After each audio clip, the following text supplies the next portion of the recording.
What is conscious communication? We're pretty much communicating all of the time, whether we know it or not. If you've been elected into a leadership role at Imperial College Union, you're probably already pretty good at it.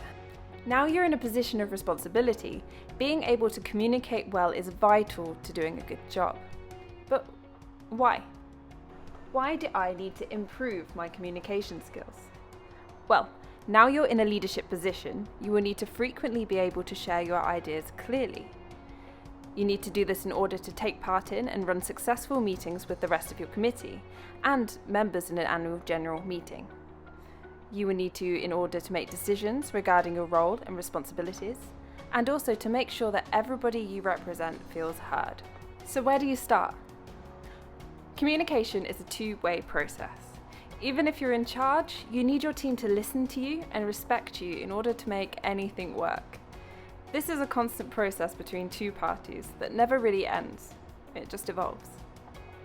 One of the key things to remember is that there's always a difference between intent and impact. You can intend to hit the bullseye whilst playing darts, but it doesn't mean you're actually going to hit it. Just because you say something with the best intentions and it makes sense to you, it doesn't mean that the person you're talking to is going to be impacted the same way. A fun way to test this out is through the classic ice-breaking team exercise, where one person is blindfolded and must make their way through an obstacle course with only their partner's voice to use as a guide. The partner must find common ground and language in order to work effectively as a team. Likewise, in order to communicate effectively, we need to identify potential barriers to communication. For our quick reference, I have separated these out into 4 different categories. The first is social barriers. This can be as simple as not being able to speak the same language as another person, but can also include not considering cultural and social differences between people, inappropriate methods of communication, and also not tailoring your message to your audience. For example, you're not going to commit a full-length lecture to keep a group of teenagers engaged. Or, on the other hand, you're not going to do an interpretive dance or poetry slam in order to convince a room of lawyers to hire you. Next, some barriers are completely practical. For example, you may have technical issues with your microphone at an event you have planned. Or maybe you've booked a meeting room which turns out to be right next to a construction site. Even more relevantly, you may be having a remote meeting with feedback issues. Unlike social barriers, which we spoke about previously, practical barriers are often unpredictable, and being able to communicate quickly with your team to find a solution or pre-planning for potential issues before they arise is always very important to do. After this, we have personal barriers. Personal barriers are all things to do with your own mental models and those of others.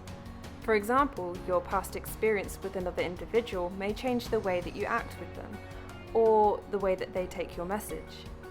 If you have insulted someone in the past or had a bad experience with them, they might be less likely to trust you.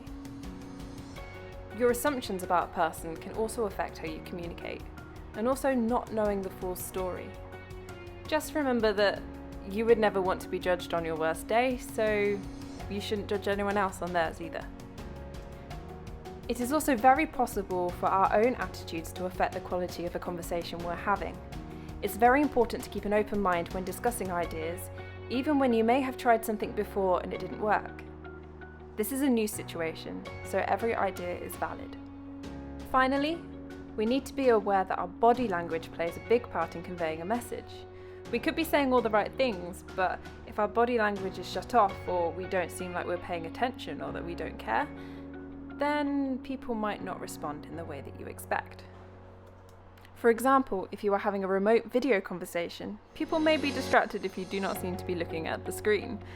You may fold your arms because it feels comfortable to do so, but someone else might take that as being closed off or uncomfortable.